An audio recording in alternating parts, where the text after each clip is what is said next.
પતિ એના બાને હોસ્પિટલમાં વેન્ટિલેટર ઉપર હતા. તો આને બધી ખબર હોય કારણ કે મારી ભેગી આવે બધે. હવે એ બા 24 કલાક મારો સત્સંગ જુએ. કોઈ આવે ને તો કે જય શ્રી કૃષ્ણ બા. હા જય શ્રી કૃષ્ણ. હા બસ. તો એના ઘરના મને કહે ઈલાબેન, પેલા બા એવી અપેક્ષા રાખતા તમે મારી પાસે આવો, થોડી વાર બેસો. હવે અમને એમ કહે છે કે ભાઈ હવે એ વેન્ટિલેટર ઉપર ગયા ત્યારે બધાએ બધું. પછી છેવટે મારા ઘરે ફોન આવ્યો કે ગાડી મોકલું છું ઈલા આંટી, 5 મિનિટ આવો. હવે વેન્ટિલેટર ઉપર જઈને મેં બાને ગોકુળની માનસી કરાવી. બા જય શ્રી કૃષ્ણ, હાલો આપણે ગોકુળ જવું છે ને, આપણે ગોવિંદભાઈ ઝારીજી ભરવા છે ને. જો શ્રીજી બાવા એક હાથ ઊંચો કરીને તમને બોલાવે છે. વલ્લભ કે છે આવી જા માં, તારી ઝારી ભરવાની રાહ જોઉં છું. બા લાવો તમારો હાથ, આપણે ઝારીજી ભરીએ. બોલો શ્યામ સુંદર શ્રી અમને. આખી ગોકુળની માનસી કરી અને બાને મેં કીધું બોલો ચલો બા. બધાને જે હાથ આમ કર્યા, બોલી નહોતા હાંકતા અને લીલામ પહોંચી ગયા. તો જ્યારે અંત સમય હોય ત્યારે કોઈને લૌકિક કાંઈ ન કહ્યો. બધું ગોકુળ ને ઠકરાણી ઘાટ ને ગોવિંદ ઘાટ ને જશોદા ઘાટ ને તોટ ને છોકરનું વૃક્ષ ને બંસી ને વેણુનાદ ને રાસ પંચાધાઈ ને ગોપીઓ ને ગોપ ને વ્રજવાસીઓ ને નંદ બાવાની ડેલીઓ ને ખીરક ને ગાયો ને બછરા ને બોઘડા ને નોંધણા ને આજ બધી વાત કરો તો જીવ પછી ત્યાં જ જશે, બીજે જશે નહીં. થોડુંક કડવું પણ ભગવાન પાસે બધું છે, તે બધું પૂર્ણ છે ને મધુરું છે. જીવ પોતાની અપૂર્ણતા છોડી પૂર્ણતા પ્રાપ્ત કરે એવો માર્ગ બતાવવા માટે જગતગુરુ શ્રી વલ્ભાચાર્ય જે 16 ગ્રંથો લખ્યા. અહીં પણ દેવોએ ઈશ્વરની પૂર્ણતાનું દર્શન કરી પૂર્ણતાને પ્રાપ્ત કરવા માટે 16 શ્લોકોમાં સ્તુતિ કરી. આ સ્તુતિના શબ્દો અતિ સુંદર છે. બ્રહ્મા ભવશ્ચ તત્રૈત મુનિપિનારદાદિભિઃ દૈવે સાનુચર સાકમ ગિરવી વૃષણમૈડ્યન. સ્તુતિ કરવા માટે ક્યાં ક્યાં દેવો આવ્યા? ભગવાન દેવકીજીના મનમાં, વસુદેવજીના મનમાંથી દેવકીજીમાં પધાર્યા. દેવકીજીમાં એટલું તેજ આવી ગયું, પ્રકાશ થઈ ગયો, ચારે બાજુ વાતાવરણ સુગંધિત થઈ ગયું.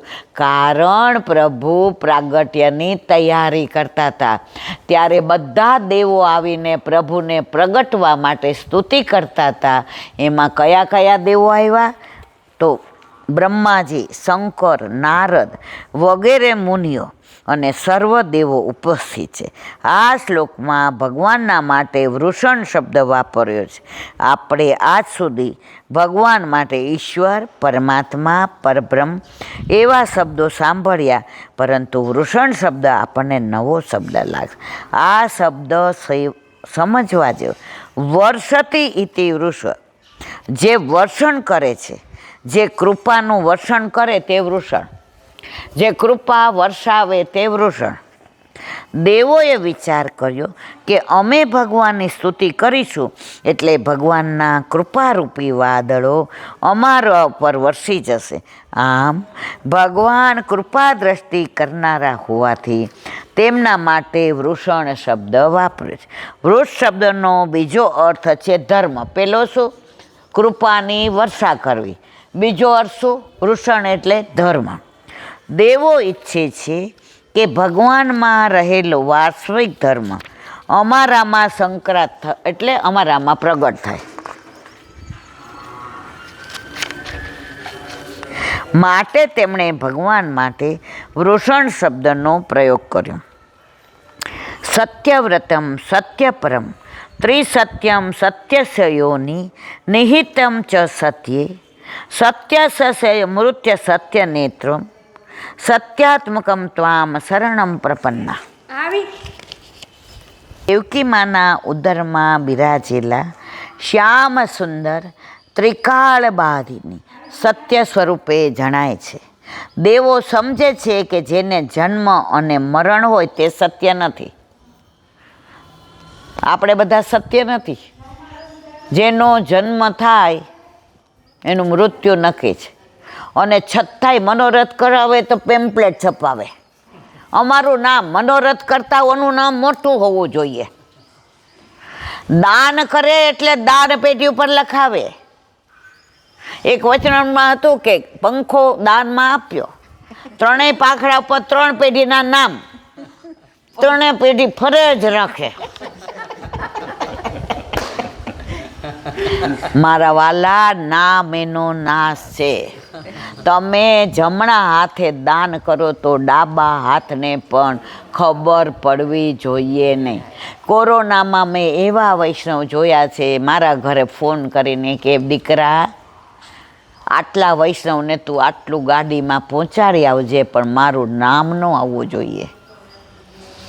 આજની તારીખ સુધી જે વૈષ્ણવના વર બિચારા રિક્ષા ચલાવતા હતા, ઉબેર ચલાવતા હતા, કોઈ પ્રાઇવેટમાં ક્લાર્ક હતા, એ બધાને ત્યાં એ બાના તરફથી હું ઇનડાયરેક્ટ પહોંચાડતી.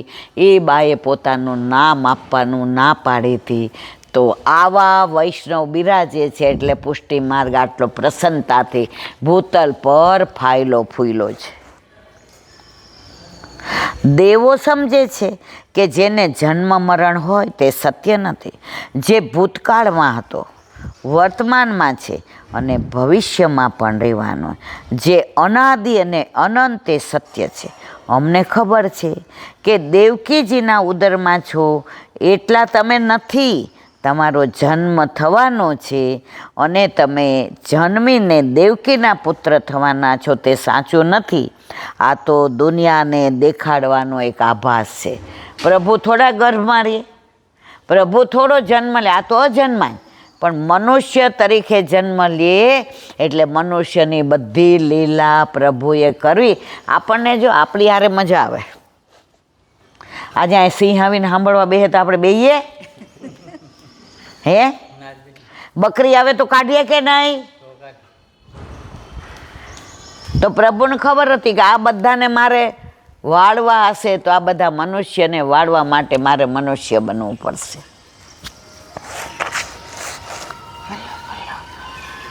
આ તો દુનિયાને દેખાડવાનો એક આભાસ. જેને ઉપનિષદો બ્રહ્મ કહે છે, જેને ભાગવત ભગવાન કહે છે, અને દુનિયાના લોકો જેને પરમાત્મા કહે છે, એવા તમે દુનિયાને દર્શન આપવા પ્રગટ થવાના. ભગવાનના સત્ય સ્વરૂપનું અનુસંધાન શ્રી ભાગવતજીના પ્રારંભમાં આવે છે. સત્યમ પરમ ધીમહિ. વ્યાસે સ્તુતિ કરતા કહ્યું કે હે મહારાજ, અમારી બુદ્ધિમાં ઘણી વસ્તુઓ આવે છે, પરંતુ અમારી બુદ્ધિને આપ એવી પ્રેરણા આપો કે અમે સત્યનું ધ્યાન કરીએ. અમારી બુદ્ધિમાંથી અસત્યનું ધ્યાન છૂટી જાય. એ સત્ય કયું એનું રહસ્ય અહીં દેવતાઓ બતાવે છે. હે દેવાધિદેવ, આપ જ સત્ય છો. આજે અમે આપણા શરણે આવ્યા છીએ. આ સ્તુતિમાં એકંદર 16 પ્રકારનું સત્ય બતાવ્યું. 16 પ્રકારના સત્યમાં 2 રૂપ બતાવ્યા. ભગવાન ઉત્પત્તિથી સત્ય છે અને ભગવાન ઉપપત્તિથી પણ સત્ય છે. ઉત્પત્તિનો અર્થ જન્મ નથી. ભગવાન એમની કેટલીક વસ્તુઓના આવિષ્કરણથી સત્ય દેખાય. આ આવિષ્કારનો જેમને અનુભવ નથી તેઓ તરફી પણ ઈશ્વરના સત્ય રૂપને જાણી શકે. આપણે જીવનની બધી ક્રિયાઓ કરીએ છીએ ત્યારે મનમાં એક વિચાર આવે કે આ બધું કોણ કરાવે છે? આંખને સારું જોવાનું કોણ દેખાડે છે? ઠાકોરજી. કાનને સારા શબ્દો સાંભળવાની ટેવ કોણ પાડે? આપણને સારું બોલવાનું કોણ? ઠાકોરજી. તો એક જણે ગુરુદેવને પ્રશ્ન પૂછ્યો, બધું ઠાકોરજી કરાવે તો આ ખૂન ખરાબા કેમ થાય છે? આજે લોકો જુગાર રમવા કેમ જાય છે? ક્લબમાં કેમ જાય છે? જો પ્રભુ બધું તો એ કરાવે પ્રભુ. ત્યારે એમણે સરસ જવાબ આપ્યો કે સાંભળ, સરસ મર્સિડીઝ ગાડી લીધી, મોટી સરસ, મૂંઘામાં મૂંઘી, એસેસરીઝ ફૂલ, પેટ્રોલ ફૂલ, કલર સરસ. હવે આટલું બધું લીધું હોય તો ડ્રાઈવર વિના ગાડી ચાલે નહીં. તો ઓલા ડ્રાઈવરને રાખ્યો કે બાર તને કેટલા આપે છે કે 25, તો કે હું 30 આપીશ, પણ તું ગાડીને સાચવજે, ગાડીનું ધ્યાન રાખજે. ઓલો રાજી થઈ ગયો કે ક્યારે 5000 વધી ગયા. ગાડી લીધી એટલે એની દીકરી હતી એટલે કે તું કુંવારકાને પહેલાં આંટો મરાઈ આવ. ચાંદલો કર્યો ને કુંવારકાને લઈને ડ્રાઈવર આંટો મારવા ગયો. એણે ડિવાઈડર પર ગાડી ચડાવી દીધી ને ભટકાડી. તો વાંક ઓલા શેઠનો કે ડ્રાઈવરનો? તો આપણે અંદર ડ્રાઈવર ખોટા રાખીએ ને ખોટું કરીએ તો વાંક ભગવાનનો નથી. કોનો છે? આપણો છે.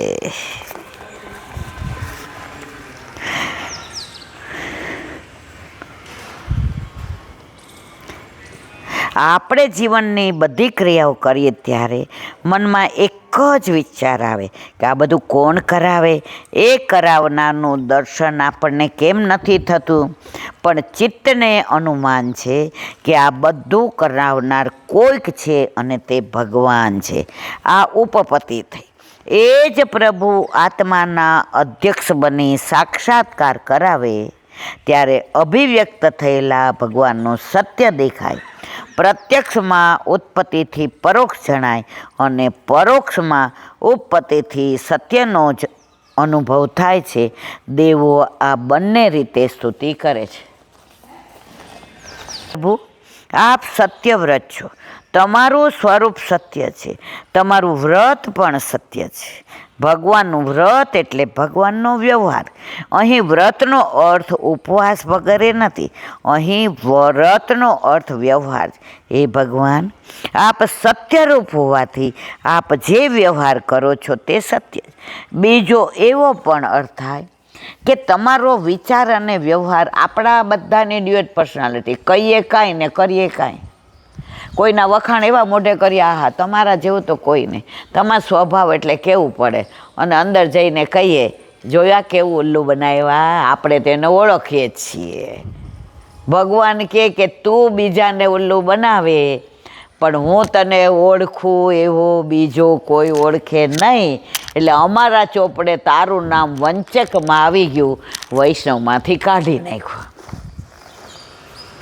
તમારો વિચાર અને વ્યવહાર બને સત્ય છે. ભગવાને પોતાનું આવું વ્રત 2 ઠેકાણે પ્રગટ કર્યું છે. એક રામાવતારમાં અને બીજું શ્યામાવતારમાં. જ્યારે વિભૂષણ દોડતો રામને શરણે આવ્યો, તેણે રઘુનાથજીના ચરણોમાં મસ્તક મૂકી દીધું અને વિનંતી કરી, હે નાથ, મારી રક્ષા કરો. શ્રી રઘુનાથજીએ કહ્યું, વિભીષણ, તું શ્રદ્ધાપૂર્વક સાંભળ. એકવાર તું મને એમ કહી દે કે હે નાથ, હું તમારો છું. જે આવું હૈયાથી બોલે છે, હોઠથી નહીં, આપણે 2 બાજુ બોલીએ, હોઠથી જુદું બોલીએ અને હૈયાથી જુદું બોલીએ. હોઠથી નહીં, તેને હું હંમેશના માટે મારો બનાવું છું. બોલો વલ્લભા દેશ કી.